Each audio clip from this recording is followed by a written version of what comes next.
Si començam a desmadrar-nos en el sentit de no mantenc els 2 metres, no du mascareta, vaig tocant i abraçant, com si això ja hagués passat i no pogués retornar, tenim un risc important i després ens recordem quan estem a UCI o quan és evidentment un familiar nostre o una persona estimada que li toca aquesta papereta que ningú desitja.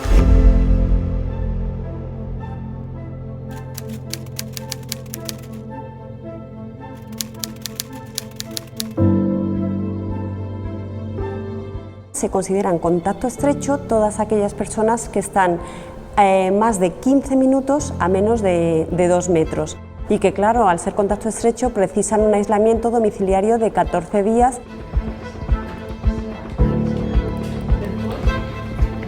¿Lo he metido?